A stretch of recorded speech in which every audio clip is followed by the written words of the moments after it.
Section 6 talks about related rates. A great application section, probably my favorite section for this entire book. Hope you enjoy it. So remember, derivatives basically describe rates of changes. And usually what we're thinking of for just a mathy kind of function, we say dy dx. How is y changing as x changes? We've looked at some applications that involve time instead of x, so we think back to position and velocity and acceleration. Okay, and they ask how things change in relationship to time. And we're going to do the same thing here, except time is not originally going to be part of any of our functions. That's going to make it a little bit more challenging initially, but you'll catch hold of it, you'll make sense of it, it will come to you naturally here in a little while. Just some general steps. You need to identify what is changing and what's not. So sometimes that means drawing a sketch, knowing what is a constant and what is changing. Write out an equation. A lot of times that will go back to geometry, some sort of formula. Then differentiate both sides implicitly, so it kind of goes back to implicit differentiation with respect to time. So it's always with respect to t. Make sure you follow all the rules, like if you notice product rule or quotient rule or chain rule, things like that. And then afterwards you can substitute things in for those quantities or those expressions that are actually changing things. This will make a lot more sense as we go through an example. Let's do that. Here's an example. Okay, the area of a circular puddle is growing at a rate of 12 centimeters squared per second.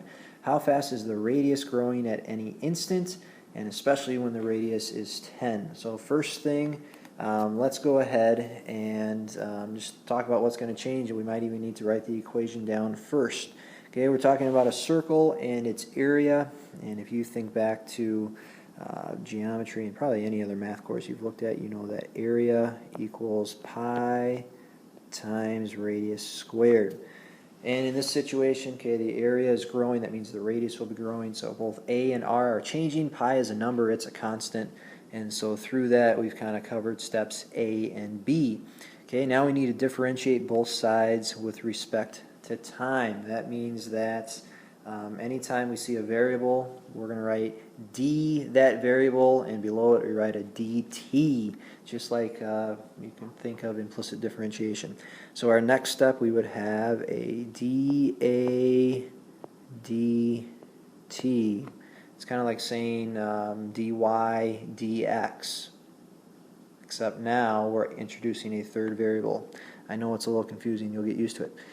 Okay, for this next chunk, remember pi is a number, it's a coefficient. Okay, r squared, r is changing. It is going to change based on the different point in time that we're looking at. And so for that I need to follow the power rule. The 2 comes down to the front and the power will decrease by 1. So if I bring the 2 down to the front and multiply it by pi, I would have a 2 pi right there. And then I'm going to have r to the first, or just an r left over. But after that, just like implicit differentiation, I need to remind myself what I did. And I'm differentiating with respect to time, so behind this I need to put a dr dt. Okay, so we've kind of done our first couple steps here. We're sort of at the substitution part, but before that it's saying how fast is the radius growing at any instant. So radius growing compared to time, that's talking about this right here. We want to solve for this. Think algebraically, how would you solve for this kind of fraction-y thing? You would divide by all of this, and so I'm going to rewrite that and solve for dr dt.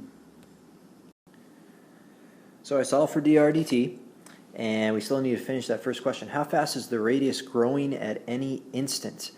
Well, what are some numbers that I can plug in there? I know that this area is always increasing at a constant rate of 12 centimeters squared per second, and that's what dA dt is. Change in area compared to time, that's what this rate is telling me right here. So one more step that I could do, I'm kind of in that substitution part. I could put a 12 on the top. And so now you can kind of see how anytime I want to see how the radius is changing, it is going to be based on the current radius. And so now I can answer that second part of the question exactly. When it's exactly 10 centimeters, how is the radius changing? How fast is it changing? I plug a 10 in there. So I'm going to have 12 over 2 pi r. And if I go through and do that math, I'm going to get about 0.191. Okay, units, this is radius changing compared to time. The radius is measured in centimeters, and the time is in seconds. So at the exact time when the radius is 10 centimeters, the radius is changing at this rate. And just kind of think about this circle. If the area is increasing at a constant rate, as we go through and do this circle here, okay, if I'm going to keep adding the same rate, but my circle is slowly getting bigger, in one more second maybe I can add that much, but in the next second to get the same area all the way around, it's going to be a little skinnier circle all the way around. Okay, but that's still the same area that I'm adding, and so the radius is not going to be going out as fast. So this number that we just found, okay, when it's 20 centimeters, it's going to be a lot lower because it can't keep expanding at the same rate, even though the area can. Okay, if you have a question on that, make sure you jot it down because that can get a little confusing. Okay, one more example. Joey is perched on the top of a 10-foot ladder. He's not just perched, he's perched precariously, and he's leaning against the back wall of an apartment building, spying on some sort of enemy. Okay, it starts to slide down the wall at a rate of 4 feet per minute. Okay, Lou is standing on the ground 6 feet away. Maybe he's not paying attention, looking out. How fast is the base of that ladder moving when it hits Lou? First thing, draw a picture. Try to figure out what's changing and what's not. So we'll cover steps A and B together. So here's my picture, and I can hear you laughing in the background. I know it's a bad picture, but it'll help us out. Okay, so here's Joey. He's looking over in the building. He's on top of a 10-foot ladder. There's Lou. And what we should note is that the ladder is sliding out. So the ladder is going to be moving out this way. Okay, that also means that this ladder, this distance, will be going down. And if I just label a few things, I can label this as Y perhaps, and that as X. I know the ladder is 10, and right now I know that Lou is 6 feet away. Okay? And one other vital piece of info, I suppose, I know that it is, let's see, going up to the problem here. Okay, it starts to slide down the wall at a rate of 4 feet per minute. And the way that we would read that is it's always falling at 4 feet per minute. That's a constant rate for this question. Okay? So our question then is to figure out kind of that arrow. How fast is the base of the ladder moving when it actually hits 6 feet? So think about this. Okay, we got this picture, the situation. What's one way to put together some of these quantities, some of these variables and numbers that we're dealing with? And I look at that, I see a right triangle. Maybe you did too, and maybe we can start with saying we have the Pythagorean theorem. Okay, we have x squared plus y squared equals, and because 10 is not changing, that's going to be a constant. I can actually put that number in there already. Okay, now we're going to differentiate with respect to time. So the derivative of x squared is 2x, but I need to put a dx dt behind it just as a reminder. Okay, then the derivative of y squared is 2y, and put a dy dt behind it. Think of that as implicit differentiation, if you will.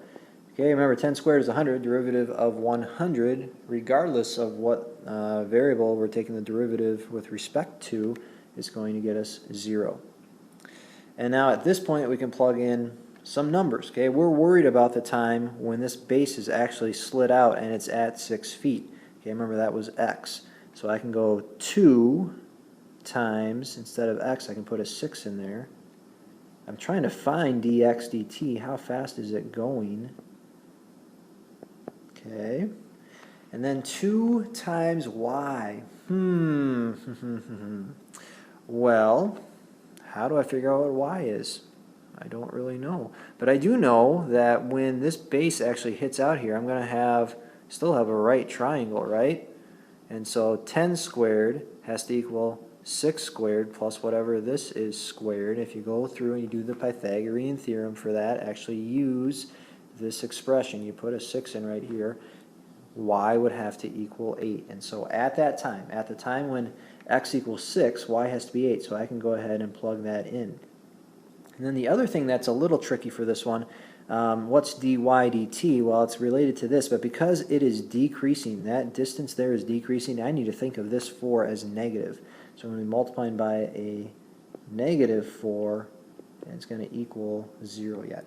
Okay, so I go through and I just simplify some things. I'm going to have 12 times dx dt plus 2 times 8 times negative 4 is negative 64 equals 0. So that means 12 dx dt equals positive 64. Okay, I'm going to divide both sides by 12, and if I do that, I would get right over here dx dt equals 5.3 repeating. Now that's going to be increasing, so I'm going to represent it as a positive number, right? This distance here is increasing, so this rate should be represented as positive, and the unit would be feet per minute. Okay, so this concept, it might seem quite complicated yet. Practice in class will clear a lot of things up.